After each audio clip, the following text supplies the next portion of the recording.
This is Transformers Revenge of the Fallen movie review. I just saw the film, and I have to say this. The movie was unbelievable. It was amazing. Now that is an understatement. Now, I will warn you now, if you've not seen the movie, which I doubt, I'm sure a lot of you already seen it, but if you haven't seen it and you don't want to hear anything about it or anything that might be a spoiler for you, just move on, turn this video off, and go and watch another video. But if you are still on watching this video, and I will presume that you don't mind hearing a little bit more info that may or may not spoil your viewing pleasure. So, okay, I love the movie. I liked it even more than the second movie. Now it has a tomato meter rating of I think 38%. I'm not sure. I hope it's gone up by now, but I mean, it's understandable. The movie had a shallow story, but it was a fun ride. It was an amazing ride, and you got a lot of these nerdgasmic action scenes. Now, normally a movie would have like a story and some action scenes to just highlight and emphasize some bits of the movie. In this case, I think, these were a bunch of action scenes that they just thought of a story to have the scenes make sense. I don't really care. I mean, you go in this movie, you pay for your movie ticket to see robots. Robots fight and transform. That's it. I can care less about the story. I mean, the shallower the story, the better, so you can focus more on the action. And it just had a lot of action scenes that were really amazing. And I will tell you this, it's not your usual blast here, there, you blast me, I blast you, I shoot you here. It was brutal, man. It was a lot of hand-to-hand combat, lots of robots, in their martial arts, circuitsu, metallica, or whatever. They were fighting, they were decking it out. Okay, in the first movie, I'll give this comment, and the thing I didn't really like about the first movie was that scene, the shots for each scene were little bit too tight for me. I mean, you couldn't see the whole body of the robot. You could see hands, see arms, face here and there, but there was no shots. There were very few shots that really showed all the robots in form, in their complete form. And I think the idea was to give it like the viewer would feel like he was part of the action. He was right there looking up at the robot. But it was very difficult to appreciate the robot and see a lot of the detail that was given into designing the robot. With this new movie, there were a lot of different angles. There were a lot less tight shots. There was like aerial views. There was like bird's eye view, not just your typical worm's eye view.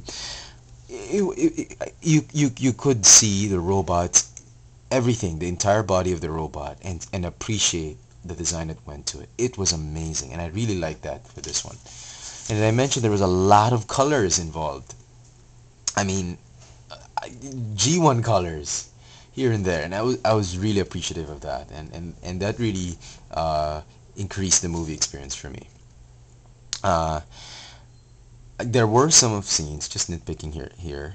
There were a few scenes that were really drab, and the robots felt like they were blending in with the environment because there's not enough colors, there was not enough distinction to really delineate the figures from the background. There was just like a few scenes, so forgivable. If you have no idea what the Transformers are, then this is not a movie for you. You're just going to be in the theater and saying, who's that? Who's that? What are they doing?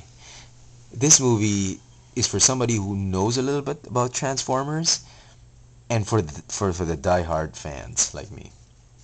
So you're going to enjoy this movie if you love the Transformers. Now, a lot of bots get killed, and I really appreciate this in this time, in the cartoons, Autobots take prisoners.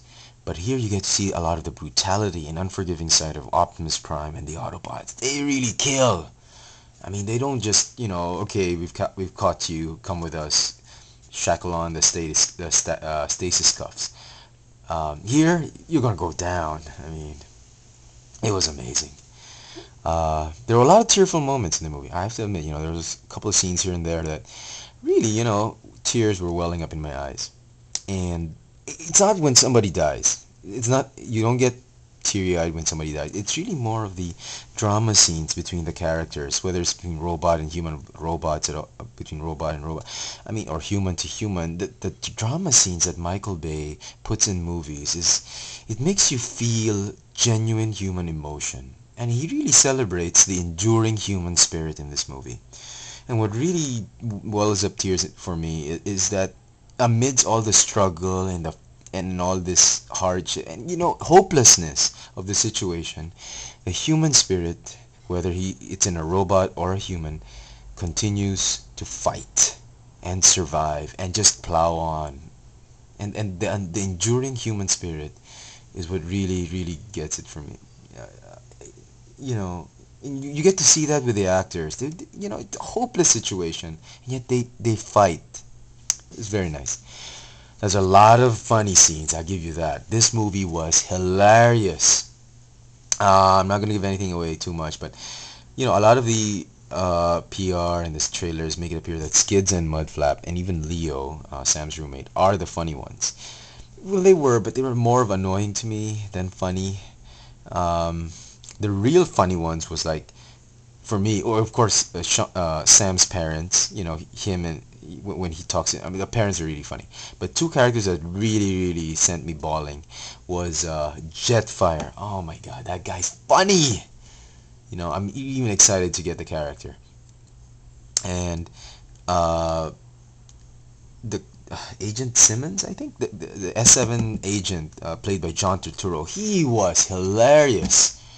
I mean, he was funny, and I was all I ended up laughing in laughing out loud in some of the bits of the movie, and yeah, the characters were so real, and that I don't know about you, but after the movie, I was sort of now interested in getting the robot replicas. I don't know if some of you share that, but the robot replicas started becoming interesting, particularly Jetfire and maybe Ironhide.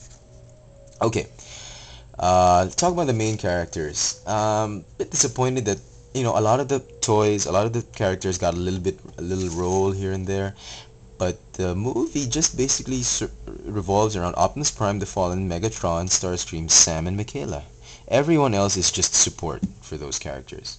And amazingly, two of the most interesting characters, Sideswipe and Sideways, play very small roles. Small but crucial roles, significant nonetheless, in making the movie a worthwhile experience. Some potentially spoilerish data coming up. More for the toys. Okay, I'm warning you. Devastator is made up of vehicles that had no robot form.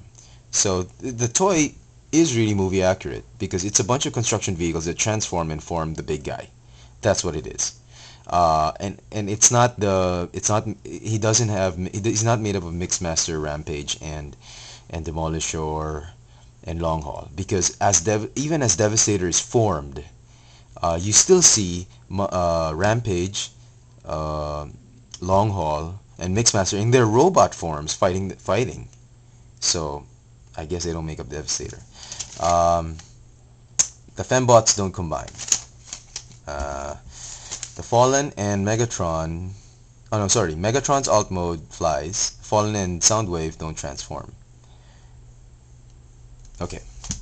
And lastly, what I'd like to say is that, well, if you're a girlfriend or wife of somebody who collects Transformers and, you're wondering what's so into it, and you do know of some of the characters, when you watch this movie, you get to see that it brings a lot of childhood memories and experiences when you were a kid. And I think these are the kinds of memories that will get us through these trying times. And I think it's amazing to relive those bits of nostalgia. I recommend watching this movie more than once. And if you are a fan of G1 and you don't like the new movie look, I mean, give this movie a chance to make you fall in love with it, to woo you and have you fall in love with it. Because I guarantee, the feelings you got when you watch the 80s cartoons movie with Unicron and all that, the same feelings after watching that movie, I guarantee you'll feel it again when you watch this movie.